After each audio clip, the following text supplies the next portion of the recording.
ರಮಣನು ಎಲ್ಲೆಂದು ಹುಡುಕಬೇಡ.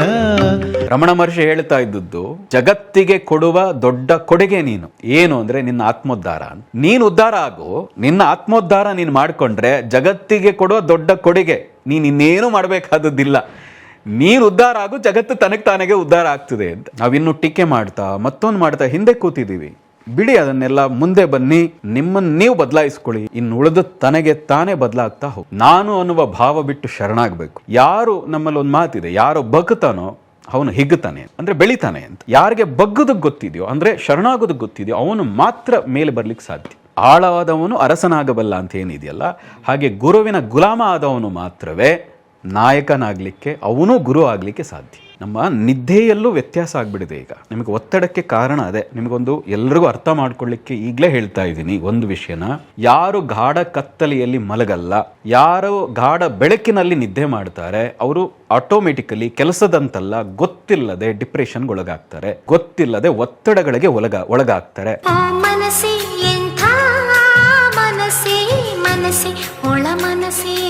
ನೋಡಿ, ಒತ್ತಡ ನಮಗೆ ನಾವೇ ಹಾಕ್ಕೊಂಡಿದ್ದೀವಿ. ಹೇಗೆ ಅದನ್ನು ಪ್ಲ್ಯಾನ್ ಮಾಡದೆ, ಲೈಫನ್ನು ಸರಿಯಾಗಿ ಪ್ಲ್ಯಾನ್ ಮಾಡದೆ, ನಮಗಿಷ್ಟ ಅನಿಷ್ಟಗಳನ್ನು ಸರಿಯಾಗಿ ಡಿವೈಡ್ ಮಾಡದೆ, ಎಲ್ಲವನ್ನೂ ಬೇಕು ಅನ್ನೋ ಆತರದಲ್ಲಿ, ಅವಸರದಲ್ಲಿ ಈ ಒತ್ತಡದ ಬದುಕಿನೆಲ್ಲ ಬದುಕ್ತಾ ಇದ್ದೀವಿ.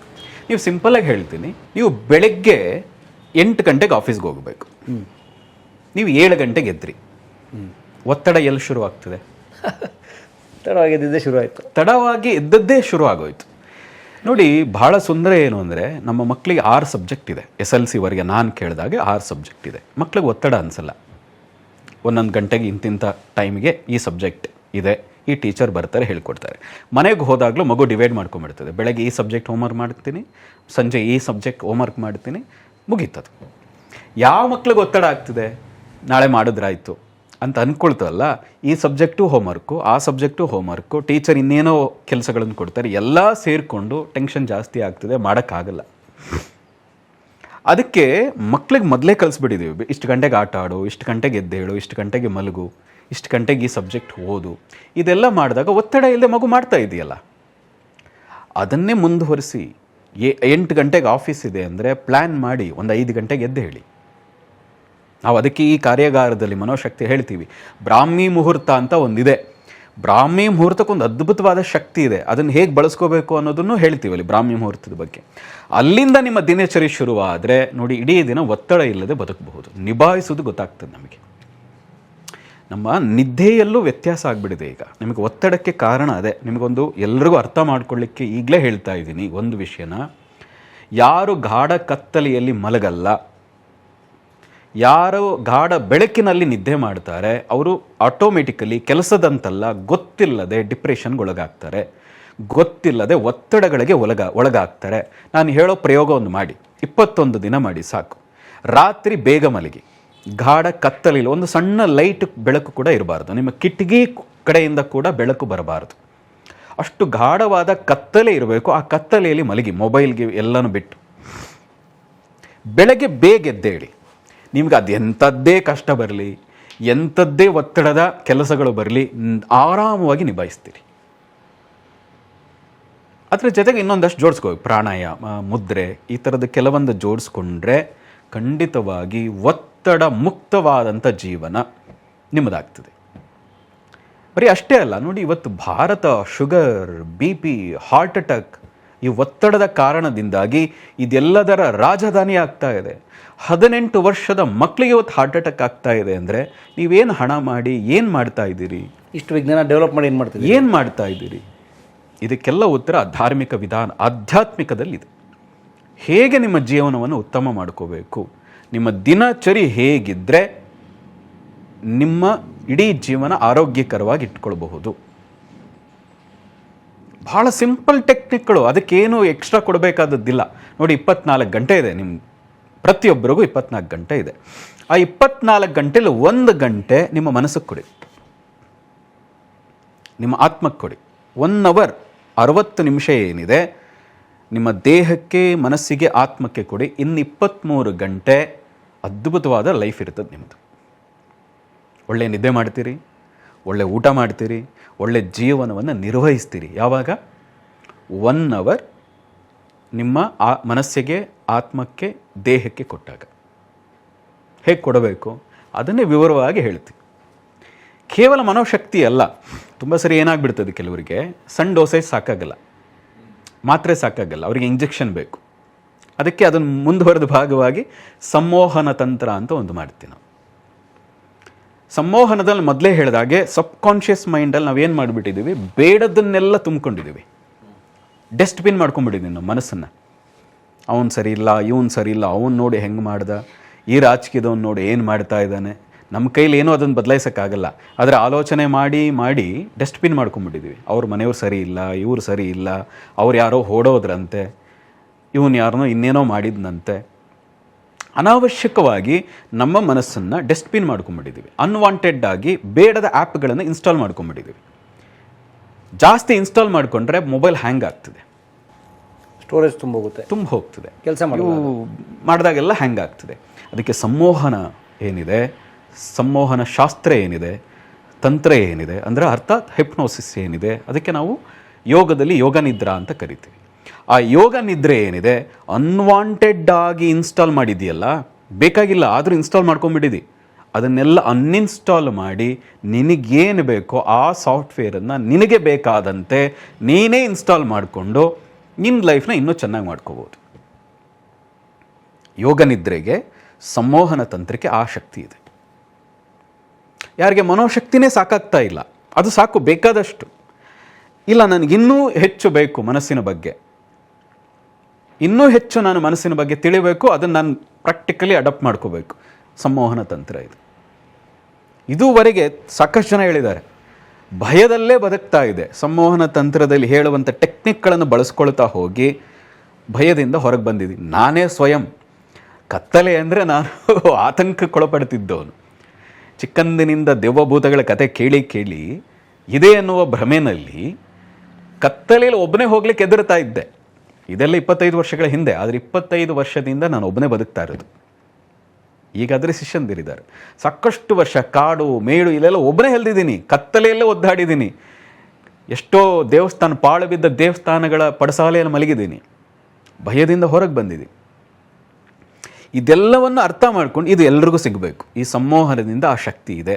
ನಮಗೆ ಬೇಕಾದದ್ದನ್ನು ನಾವೇ ಇನ್ಸ್ಟಾಲ್ ಮಾಡ್ಕೋಬೋದು, ಬೇಡದನ್ನು ನಾವೇ ಅನ್ಇನ್ಸ್ಟಾಲ್ ಮಾಡಿ ಕ್ಲೀನಾಗಿ ಹೊರಗೆ ತೆಗೆದು ಬಿಡ್ಬೋದು. ನಮ್ಮ ಪ್ರಾಚೀನ ಪರಂಪರೆ 64 ವಿದ್ಯೆಗಳಲ್ಲಿ ಸಂಮೋಹನ ಏನಿದೆ, ಯೋಗ ನಿದ್ರೆ ಏನಿದೆ, ಒನ್ ಆಫ್ ದಿ ವಿದ್ಯೆ.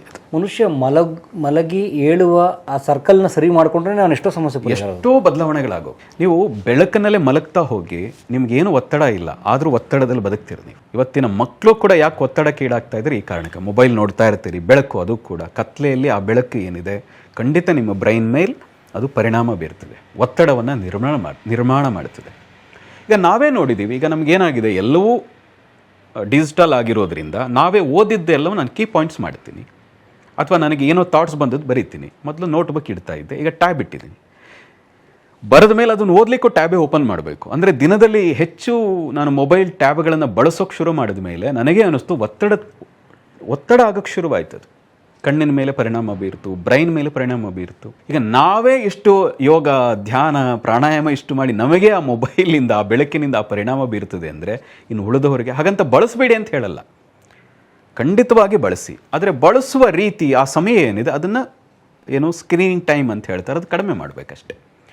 ಆದರೆ ಒಂದಂತೂ ಈ ಒಂದು ಸ್ಪಷ್ಟತೆ ಇಟ್ಕೊಳ್ಳಿ, ಯಾರು ಗಾಢವಾದ ಕತ್ತಲೆಯಲ್ಲಿ ಮಲಗ್ತೀರಿ, ಗಾಢವಾದ ಬೆಳಕಿನಲ್ಲಿ ಅದ್ಭುತವಾಗಿ ಬದುಕ್ತೀರಿ, ಚೆನ್ನಾಗಿ ಬದುಕೋದು ಗೊತ್ತಾಗ್ತದೆ. ಒಳ್ಳೆ ನಿದ್ದೆ ಮಾಡಬೇಕು. 24 ಗಂಟೆಗಳಲ್ಲಿ 1 ಗಂಟೆ ನಿನ್ನ ಮನಸ್ಸಿಗೋಸ್ಕರ ಕೊಡಬೇಕು.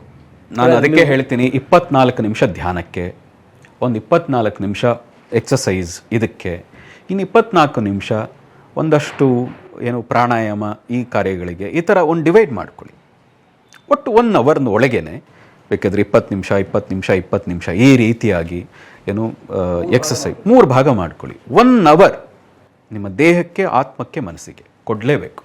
1 ಅವರ್ ಈ 3ಕ್ಕೆ ಕೊಟ್ಟರೆ ಇನ್ನು 23 ಗಂಟೆ ಕ್ವಾಲಿಟಿ ಲೈಫ್. ನೀವು ಯೋಚನೆ ಮಾಡೋದು, ಅಯ್ಯೋ 1 ಅವರ್ ಕೊಟ್ಟು ನಾನು ಏನೋ ಕೆಲಸ ಆಗಿಬಿಡ್ತಾ ಇತ್ತು.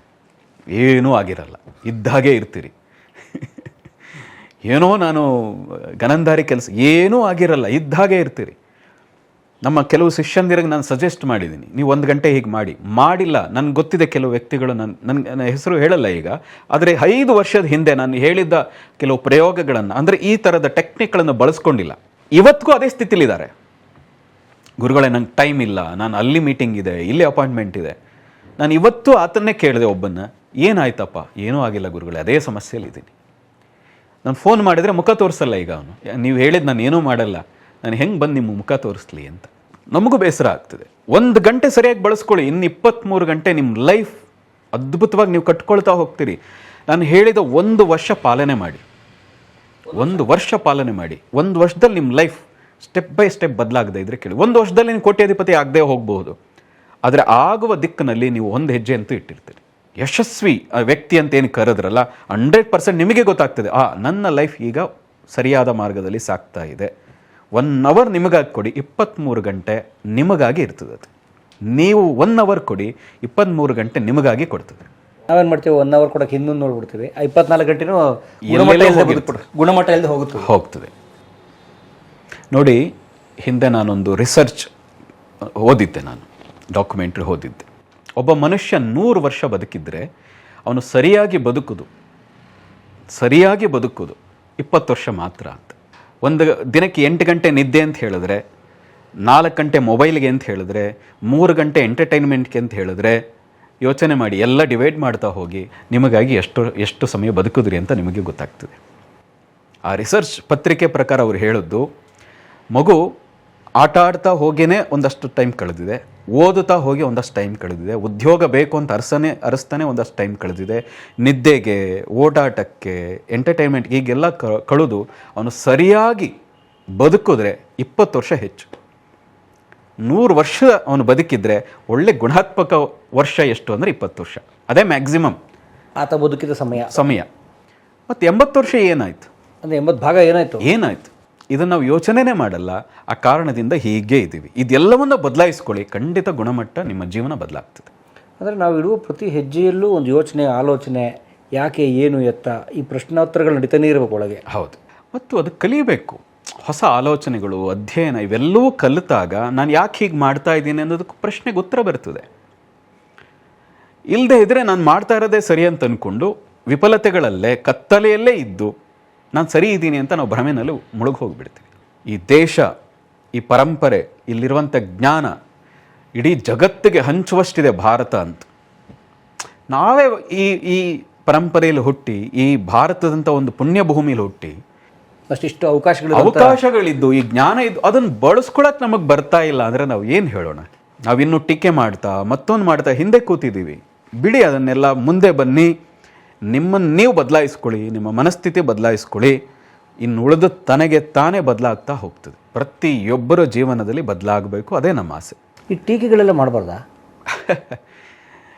ನೋಡಿ, ಹಿಂದೆನೂ ಬಹುಶಃ ಹೇಳಿದ್ದೆ, ಇನ್ನೊಬ್ಬರನ್ನು ಟೀಕೆ ಮಾಡಬೇಕಾದ್ರೆ ನಮ್ಮ ಮನಸ್ಥಿತಿ ಅದಕ್ಕೆ ಒಳಗಾಗಿರಬೇಕು.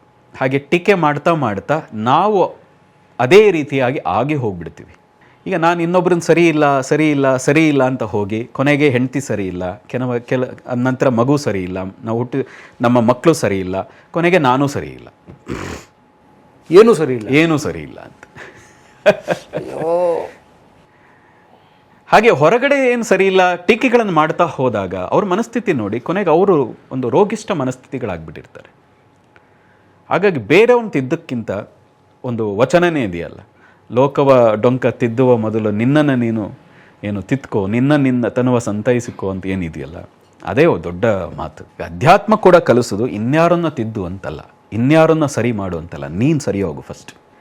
ರಮಣ ಮಹರ್ಷಿ ಹೇಳ್ತಾ ಇದ್ದದ್ದು, ಜಗತ್ತಿಗೆ ಕೊಡುವ ದೊಡ್ಡ ಕೊಡುಗೆ ನೀನು ಏನು ಅಂದರೆ ನಿನ್ನ ಆತ್ಮೋದ್ಧಾರ ಅಂತ.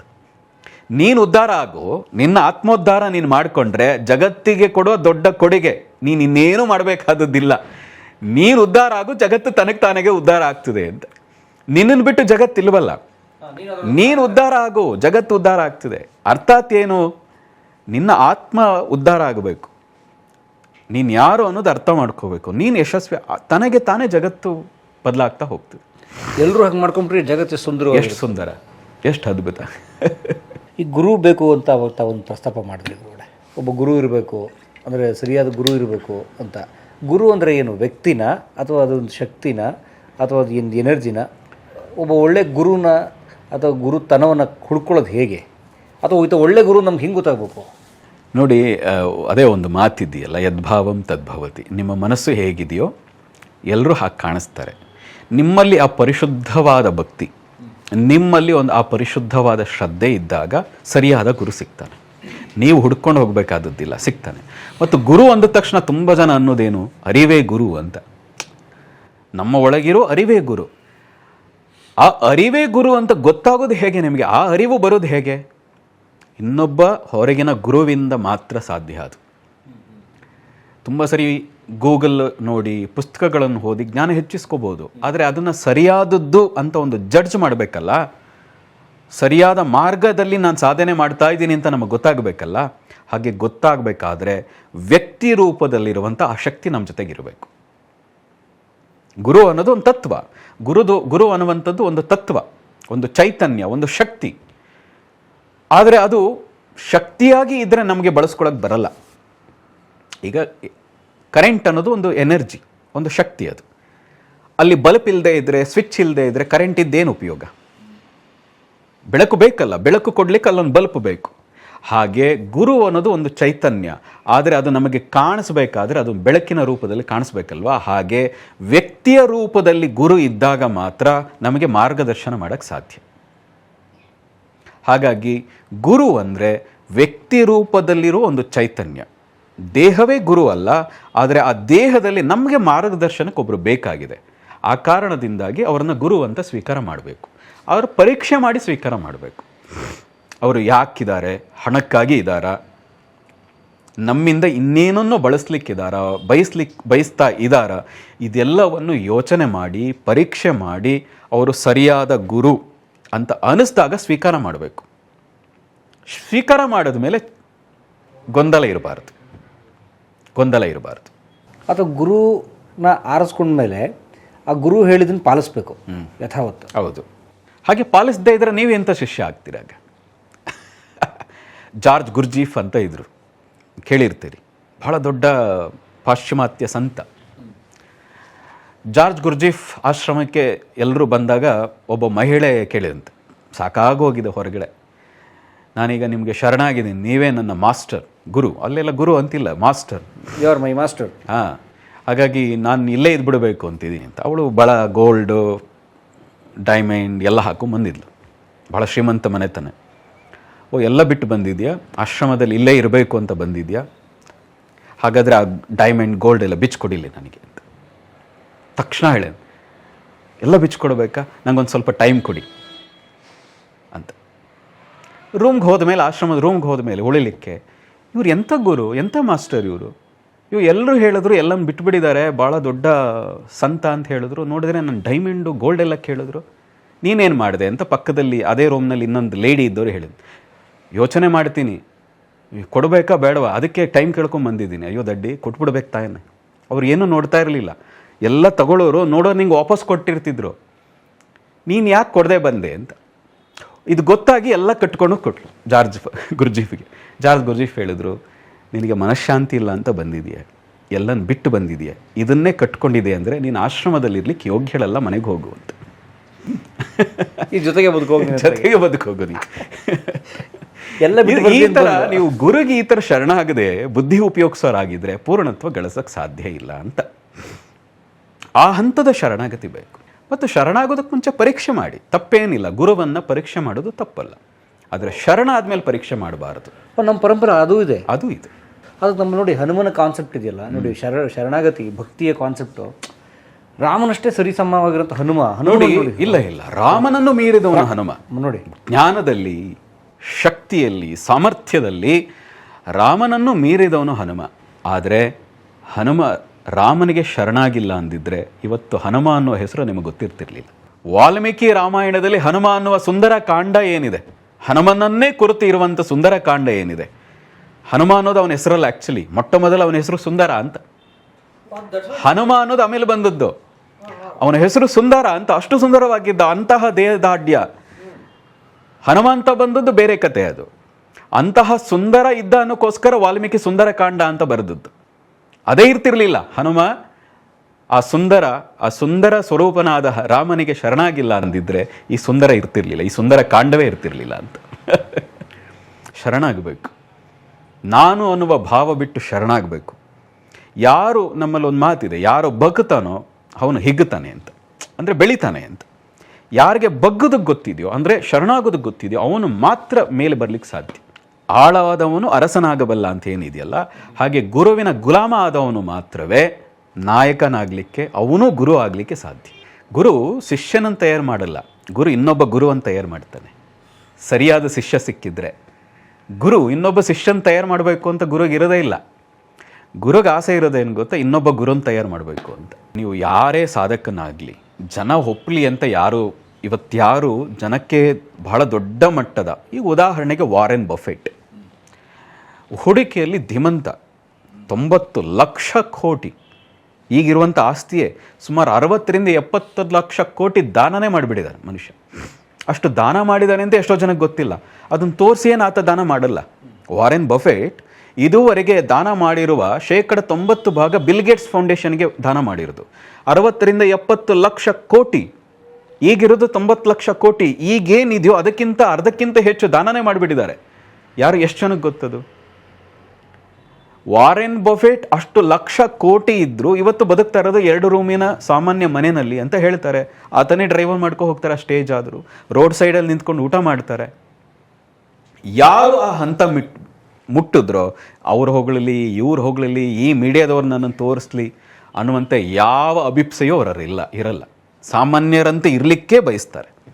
ಅದಕ್ಕೆ ನೋಡಿ, ನಮ್ಮ ಕೆಲವರು ಸೂಪರ್ ಸ್ಟಾರ್ಗಳು ದೊಡ್ಡವರಲ್ಲರು ಸಾಮಾನ್ಯರ ಥರ ಓಡೋಕೆ ಇಷ್ಟಪಡ್ತಾರೆ. ನೀವು ರಜನಿಕಾಂತ್ನೇ ನೋಡಿ, ಅವರು ಅಷ್ಟು ದೊಡ್ಡ ಸ್ಟಾರ್ ಎಲ್ಲ ಆಗಿದ್ರು. ಅವ್ರ ಬಗ್ಗೆ ಹೇಳ್ತಾರೆ, ಅಲ್ಲಲ್ಲಿ ರಸ್ತೆ ಬದಿಯಲ್ಲಿ ಉತ್ತರಾಖಂಡ್ಗೆ ಹೋಗ್ತಾರೆ, ಯಾವುದೋ ಹಿಮಾಲಯದ ಗುಹೆಯಲ್ಲಿ ಕೂತು ಸಾಮಾನ್ಯರಂತೆ ಧ್ಯಾನ ಮಾಡ್ತಾರೆ, ಸಾಮಾನ್ಯರಂತೆ ಟೆಂಟಲ್ಲಿ ಉಳಿತಾರೆ. ಇಲ್ಲೆಲ್ಲ ಬೆಂಗಳೂರು ಬಂದು ಒಂದು ಬೋಂಡ ತಿಂತಿರ್ತಾರೆ, ಮಾರುವೇಷದಲ್ಲಿ ಬಂದು ಮೂವಿಗೆ ಹೋಗ್ತಾರಂತೆ, ಬೋಂಡ ತಿಂತಾ ಇರ್ತಾರಂತೆ. ಹೀಗೆ ನಾವು ಸಾಕಷ್ಟು ಕೇಳಿದ್ದೀವಿ. ಯಾರು ಆ ಎತ್ತರಕ್ಕೆ ಹೋಗ್ತಾರೆ ಅವರು ಸಾಮಾನ್ಯರಂತೆ ಬದುಕಬೇಕು ಅಂತಲೇ ಅವರು ಬಯಸ್ತಾರೆ. ಅವ್ರು ಹೋಗಲಿ, ಇವ್ರು ಹೋಗಲಿ, ನನ್ನ ಪ್ರತಿನಿತ್ಯ ನನ್ನ ಫೋಟೋಗಳನ್ನು ಅವರು ಶೇರ್ ಮಾಡಲಿ, ಲೈಕ್ ಮಾಡಲಿ, ಇಟ್ಕೊಳ್ಳೋದೇ ಇಲ್ಲ ಅವರು.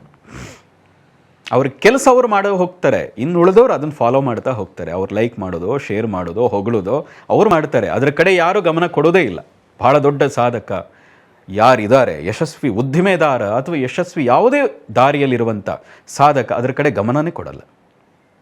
ಅವನ ಕೆಲಸವನ್ನು ಮಾಡ್ತಾ ಹೋಗ್ತಾನೆ. ದ ಕಾಯಕ are the process is utmost important. ಮಾಡಲೇಬೇಕು. ಮಾನಸಿಕ ಕರ್ಮ ಎಷ್ಟು ಮುಖ್ಯವೋ ದೈಹಿಕ ಕರ್ಮವೂ ಅಷ್ಟೇ ಮುಖ್ಯ. ಅದಕ್ಕೆ ನಾವು ಕರ್ಮಯೋಗ ಅಂತ ಕರೆಯೋದು. ಅದನ್ನು ಮಾಡಲೇಬೇಕು. ಅದು ಬಹುಶಃ ಅದನ್ನೇ ವಚನಕಾರರು ಕಾಯಕ ಅಂತ ಕರೆದ್ರು. ನಾವು ಅದನ್ನು ಸಾವಿರಾರು ವರ್ಷಗಳಿಂದ ಕರ್ಮಯೋಗ ಅಂತ ಹೇಳ್ತಾ ಬಂದಿದ್ದೀವಿ. ಏನು ಕರ್ಮಯೋಗ ಅಂದರೆ ಮಾಡ್ತಾ ಹೋಗು, ಅದರಿಂದ ಲಾಭ ನಷ್ಟ, ಅವ್ರು ಏನು ಹೇಳಿದ್ರು, ಇವ್ರು ಏನು ಹೇಳಿದ್ರು, ಇವೇನನ್ನೂ ಪರಿಗಣಿಸಬೇಡ. ಕರ್ಮಣ್ಣೇವ ಅಧಿಕಾರಸ್ಥೆ, ಕೇವಲ ಕೆಲಸ ಮಾಡ್ತಾ ಹೋಗು, ಅದಷ್ಟೇ ನಿನ್ನ ಅಧಿಕಾರ. ಮಾ ಫಲೇಶು ಕದಾಚನ, ಅದರಿಂದ ಏನು ಫಲ ಏನು ನಷ್ಟ ತಲೆ ಕೆಡಿಸ್ಕೊಳಕ್ಕೆ ಹೋಗಬೇಡ, ಕೆಲಸ ಮಾಡ್ತಾ ಹೋಗು, ಎಲ್ಲೂ ಬರ್ತದೆ, ಫಲ ತನಗೆ ತಾನೇ ಬರ್ತದೆ. ಕೃಷ್ಣ ಹೇಳೋದೇನು, ಕರ್ಮಸು ಕೌಶಲಂ. ಯೋಗ ಅಂದ್ರೇನು? ಕರ್ಮಸು ಕೌಶಲಂ, ನೈಪುಣ್ಯತೆಯನ್ನು ಸಾಧಿಸೋದೇ ಯೋಗ.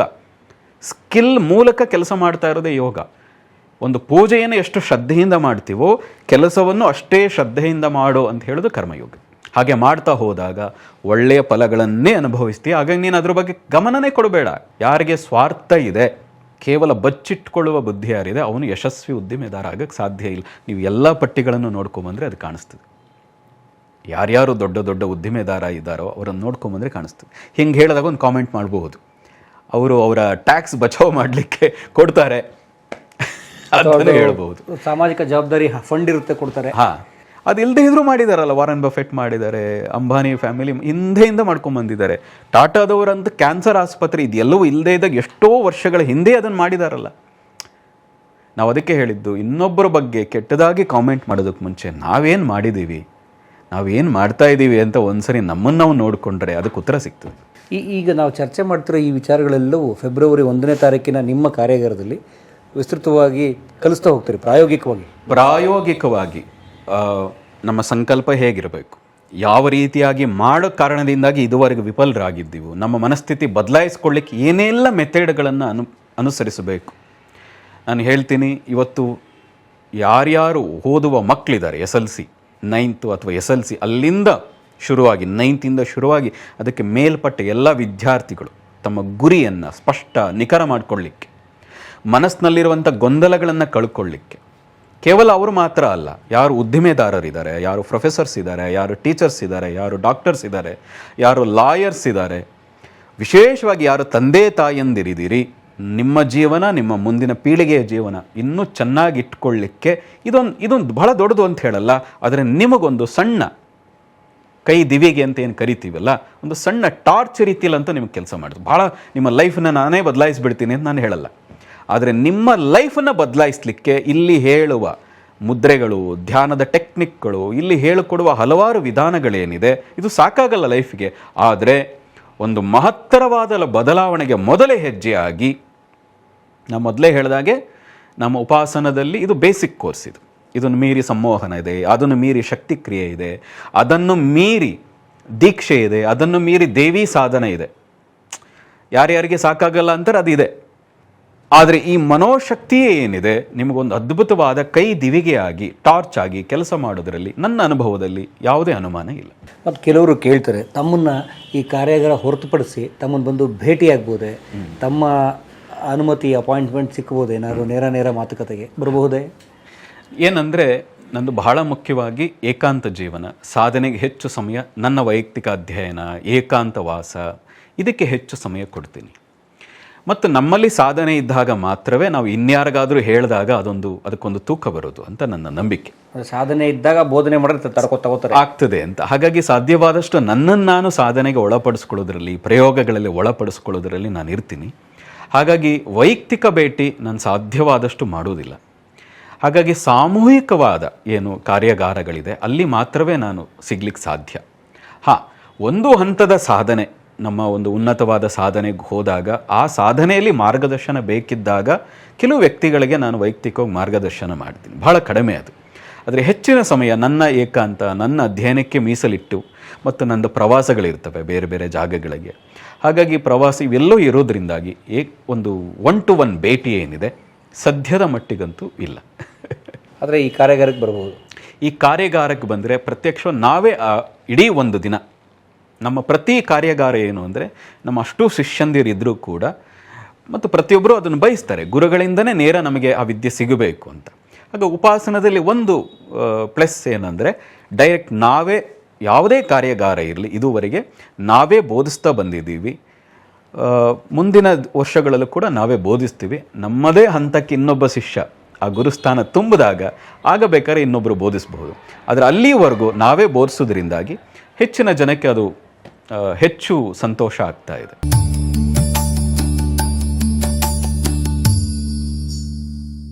ಮನಸ್ಸು ಅಂತನ್ನುವ ಶಕ್ತಿಯನ್ನು ಬಳಸ್ಕೊಂಡು ನಿಮ್ಮ ಗುರಿಯನ್ನು ನೀವು ಅದ್ಭುತವಾಗಿ ತಲುಪಬಹುದು ಅನ್ನೋದಕ್ಕೆ ನಮ್ಮ ಸದ್ಗುರು ಶ್ರೀರಾಮ ಗುರೂಜಿಯವರು ನಡೆಸುವಂತಹ ಮನೋಶಕ್ತಿಯ ಕಾರ್ಯಾಗಾರಗಳು ಸಾವಿರಾರು ಜನರಿಗೆ ಸಹಾಯ ಮಾಡ್ತಿದ್ದಾವೆ. ಇದರ ಮುಂದಿನ ಆವೃತ್ತಿ ಫೆಬ್ರವರಿ 1ನೇ ತಾರೀಕು, ಅವತ್ತು ಮಾಘ ಮಾಸದ ಹುಣ್ಣಿಮೆ ಅವತ್ತು. ಸೊ ಹಾಗಾಗಿ ಬನ್ನಿ, ಅವತ್ತು ಫೆಬ್ರವರಿ 1ನೇ ತಾರೀಕು ಇಡೀ ದಿವಸ ಬೆಂಗಳೂರಿನ ಮೈಸೂರು ಬ್ಯಾಂಕ್ ಎದುರುಗಡೆ ಇರುವಂತಹ ಜ್ಞಾನಜ್ಯೋತಿ ಸಭಾಂಗಣದಲ್ಲಿ ಗುರುಗಳ ಕಾರ್ಯಾಗಾರ ಇದೆ, ಪ್ರಾಯೋಗಿಕವಾಗಿರ್ತದೆ.